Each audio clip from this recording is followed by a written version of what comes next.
안녕하십니까. 덴탈빈 강사 김소언입니다. 네, 오랜만에 찾아뵙습니다. 오늘은 제가 강의를 어떤 걸 할까 좀 고민을 해봤는데요. 최근에 코로나가 한 2년 정도 지나가면서 병원들의 경영 상태가 좀 많이 바뀌었어요. 또 구인구직난이 훨씬 더 심각해지고 저희 직원들이라고 하는 우리 스태프들이 마인드가 많이 바뀌다 보니까 오히려 원장님들 복지를 맞춰주거나 경영적으로 직원 관리를 할 때 복지 부분, 마케팅 부분 혹은 어떤 급여적인 부분이 좀 많이 고민이 되는 것 같더라고요. 그래서 최근에는 코로나 관련 경영 세미나를 좀 많이 하다 보니까 저희 덴탈빈 원장님들도 많이 궁금해하실 것 같고, 또 전국에 계신 원장님들이라서 다른 데는 어떻게 진행하고 있는가, 어떻게 이걸 이겨냈는지 그런 부분에 대해서 좀 함께 노하우를 나눌 수 있는 시간이 될까 해서 왔습니다. 네.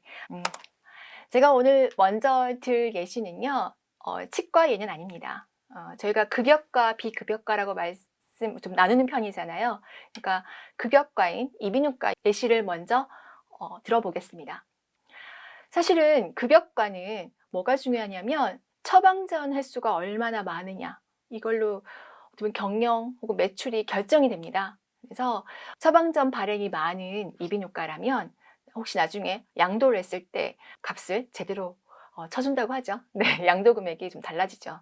그래서 사실은 이런 급여과들은 환자들은 정말 많고 보험 청구를 어떻게 하냐에 따라 달라지는 그런 상황입니다. 치과랑은 좀 다릅니다. 하지만 이 이비인후과도 되는 곳과 안 되는 곳이 있습니다. 이번 저희 코로나로 인해서 되는 치과와 안 되는 치과가 나눠진 거랑 저는 같다고 봤습니다. 오늘은 제가 급여과인 이비인후과 예를 들도록 하겠습니다.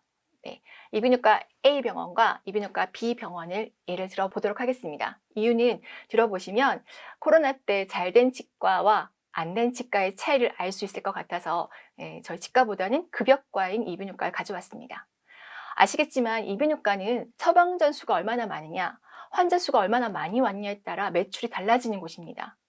자, A를 소개시켜 드릴게요. 대기실에 딱 가면 접수하고 나면 우리 접수하는 스텝이 딱 말씀하시죠. 기다리세요. 끝. 그때 눈을 마주치나요? 아닙니다. 그냥 앉아서 치면서 기다리세요. 끝입니다.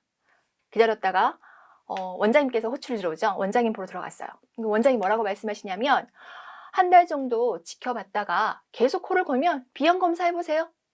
그리고는 처방전을 주고 보냅니다. 자, 제가 B병원 바로 말씀을 드릴게요.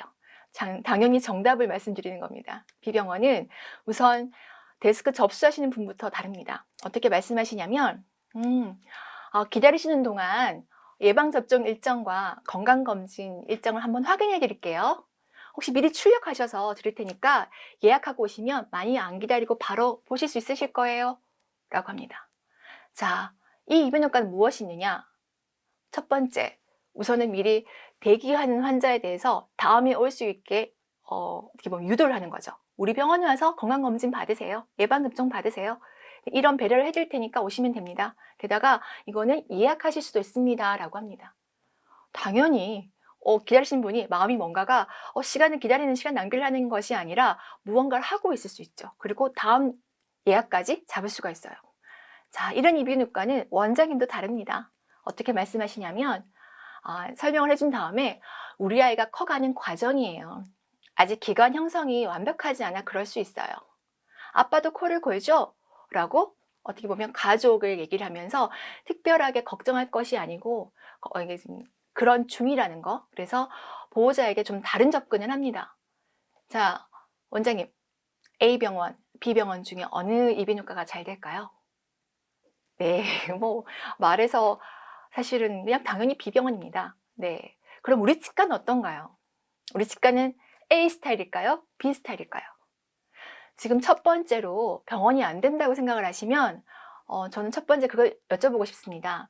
뭐 리콜을 잘하냐 못하냐, 아니면 서비스가 좋냐 안 좋냐. 자, 가장 기본은 원장님께서 환자에게 말을 어떻게 하시는지, 어떤 접근을 하시는지부터 한번 보시면 직원들이 원장님이 하시는 걸 보고 사실은 눈치를 보고 따라해요. 해도 되나 안 해도 되나. 혹은 안 하고 있으면 원장님 말씀하셨을 때 조금 눈치 보는 친구가 생길 수 있습니다. 근데 만약 이런 눈치조차 없는 친구라면, 직원이라면 당장 내보내세요. 근데 구인난이라 쉽지 않다고요? 네, 그건 저도 잘 알고 있습니다.